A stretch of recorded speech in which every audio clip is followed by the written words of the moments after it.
Okay, so I had actually meant to do this video while I've got some weird shadowing going on. I'm figuring out lighting.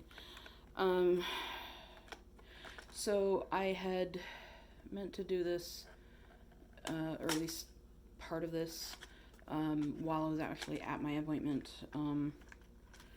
but it was so quick, and I forgot. But it turns out it's kind of a good thing, because otherwise I would have had to do 2 videos, because I figured out something today. So today I just went for my port flush, which I do between infusions now. So instead of going in every 8 weeks for my infusion, I now go in every 4 weeks for, I go in every 4 weeks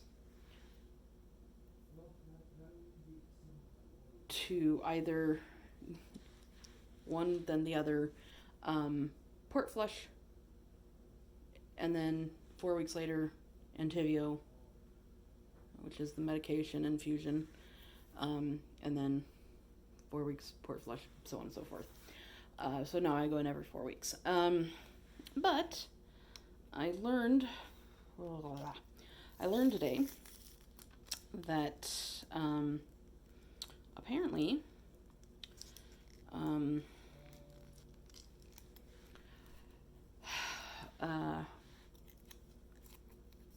just a saline port flush and Heplock can make you nauseous. I did not know that. I always thought that it was either the fluids or just how I was feeling, because I usually feel kind of bad when I go in anyway. So I just kind of thought it was that.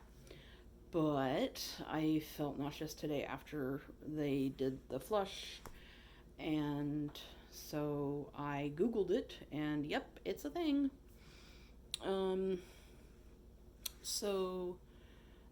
Yeah, I went in and I got the flush done. It was very quick, very in and out. Now I've got my lovely sublingual and ondansetron.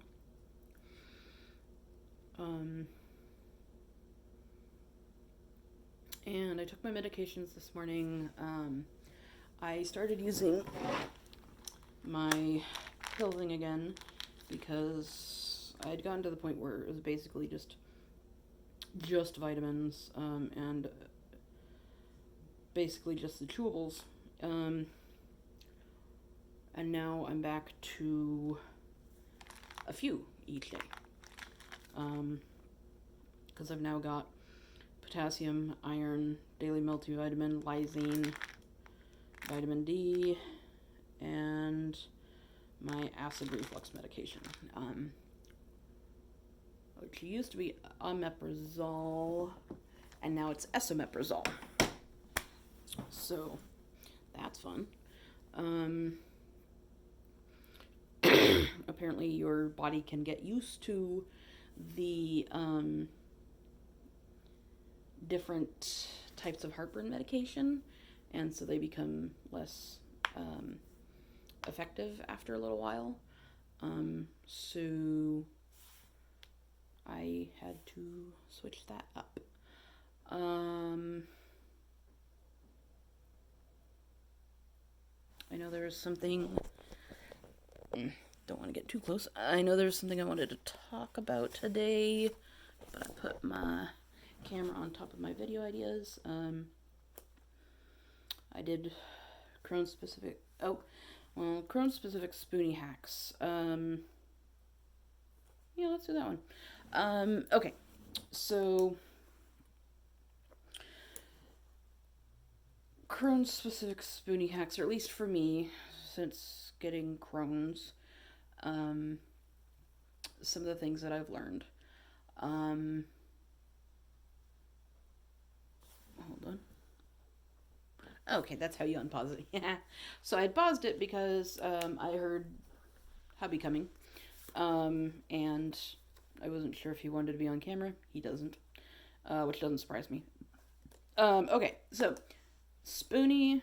Crohn's specific spoonie hacks that I have discovered. So I think I might have mentioned this previously. Um, kind of in the what's in my purse, um, which is what part of what's in my purse. But with something that more fully we keep on hand in the car is what we call my oops bag, which has a, a change of clothes. So, um, underwear, pants, usually like a kind of like yoga pants or something, something loose fitting. Um, Wipes like I forget the brand that we have, but they're basically what you can use to bathe someone, but like they're disposable wipes. So they're disposable like Clorox wipes, but they're designed to they're designed to clean up people, which Clorox not so much because sensitive areas. Um, so yeah, in my oops bag, we've got change of clothes, those wipes, a bag to put my soiled linens in, um,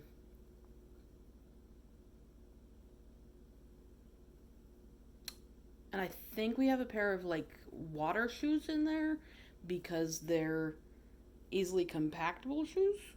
So they work well for keeping in the bag in case I need shoes because sometimes things get on shoes. Um, and then another one is always having on Danzatron or other meds that I need to regulate symptoms that can pop up.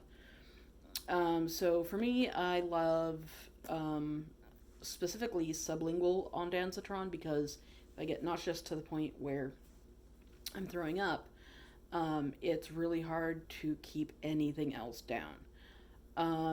So I do sublingual ondansetron. Other meds that I keep on hand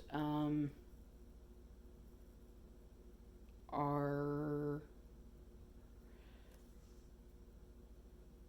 I forget the non-brand name for it, but Benadryl, which is an allergy medication because we don't always know when I will accidentally come in contact with onions.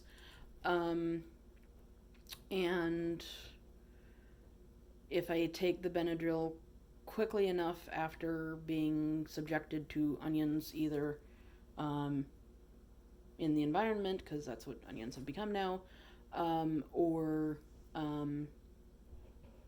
like if a piece finds its way into my food somehow, um, then the Benadryl is good to take and it can keep me from having to go to the ER. Um, so, Danzatron, Benadryl. Oh, and I also tend to keep, what's it called?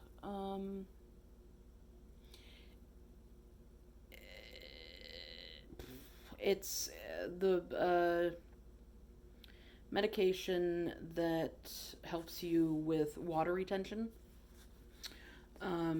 So I keep that on hand because sometimes, like, if I'm sitting with my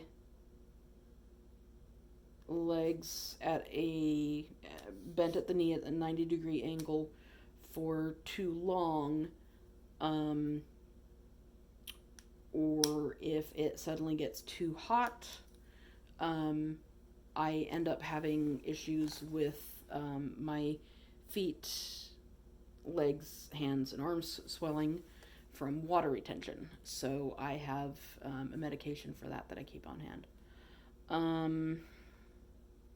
So yeah, those are the medications that I keep on hand. And then one thing that hubby brought up was my comfort items. So like I've got my corgi, my my my support animal, Corgi. Um, and I think in the video that I went over what's in my purse, we also talked about my Harvest Moon cow and my toys, my squishies that were made by one of my best friends. And I really like them. So comfort items like my squishies. Oh, and as on the line of comfort items, I also have meditation balls, which are balls that you just rotate in your hands, and focusing on rotating them in your hands, at least for me it's the focusing on rotating them because I've got small hands, causes me to focus on that instead of what's ever causing me anxiety. Oh, and then along with the line of squishies, I got my Pikachu.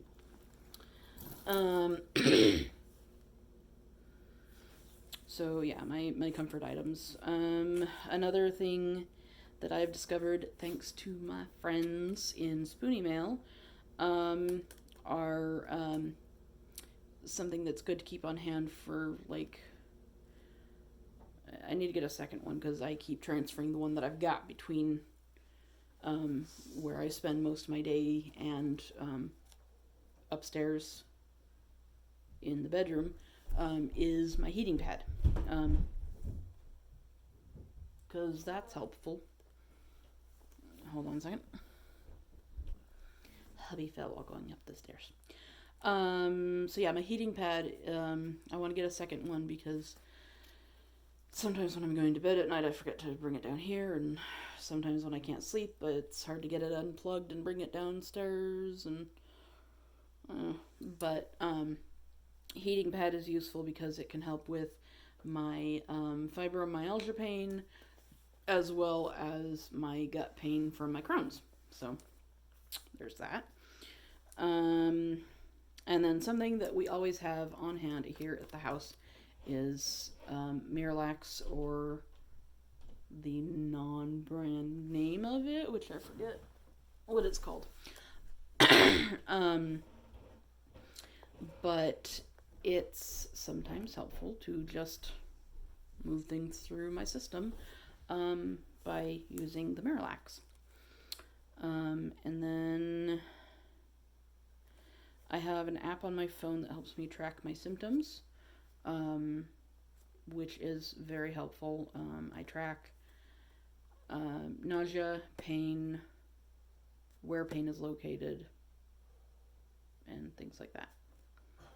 And then not something that I carry with me, but a good support system. So my siblings and I have a Facebook sibling chat that we use that I just love. I love my brother and sisters, and it's so helpful having that. And then the Spoonie Mail admins, we all have a group together, and the my two longest besties, we have a chat together, and then I also have my third bestie, Liz, that I talk to as well. And so yeah, just having a good support system. And my husband, of course, which he described himself as a naggy husband. He reminds me to do things. Sometimes when I'm in pain, I forget to do simple things, like taking my medications or eating or using my heating pad, or, pain makes it very hard to think. So even normal stuff can be hard to remember to do. And then I always have a notepad on hand. I've got a small one that I keep in my purse. I've got this one that I keep on me when I'm sitting down at the TV. And yeah, those are the hacks that I have. I've got to figure out a log off. Anyway, okay. Love you. Bye.